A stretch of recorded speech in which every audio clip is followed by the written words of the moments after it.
सभी मित्रों का सजन सानिध्य में स्वागत है। नमस्कार, सुप्रभात।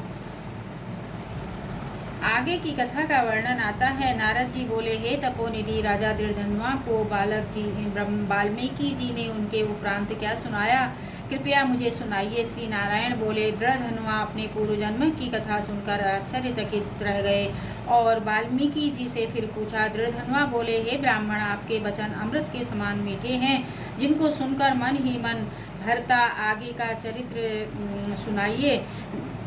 मन ही नहीं भरता, हे भरता, आगे का चरित्र सुनाइए। वाल्मीकि जी बोले, हे राजन, वह ब्राह्मण जिस समय पुत्र शोक में विलाप कर रहा था, उस समय दसों दिशाओं में गर्जन करता मेघ छा गया और पर्वतों को कांपती हुई भयानक हवा चलने लगी।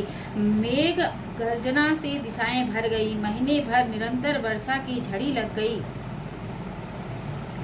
धरती पर पानी पानी हो गया, किंतु पुत्र शोक में तपा ब्राह्मण कुछ न जान सका। वह महीने भर अन्न जल त्याग कर हा पुत्र पुकारता रहा। विलाप करते महीना व्यतीत हो गया। भगवान श्री कृष्ण का परम प्रिय महीना पुरुषोत्तम मास ही वह महीना था।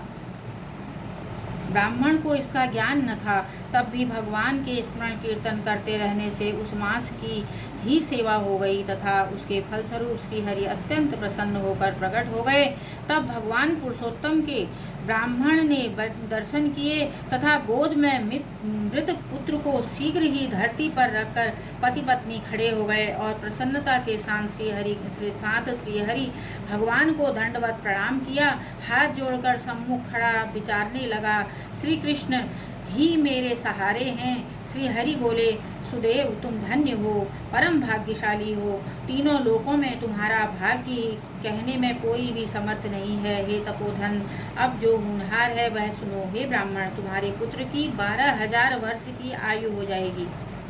इस पर एक प्राचीन इतिहास जिसे राजा रघु से श्री मार्कंडेय ऋषि कह चुके हैं, सुनाता हूँ। प्राचीन समय में एक बड़े मन वाले धनु नामक मुनि हुए।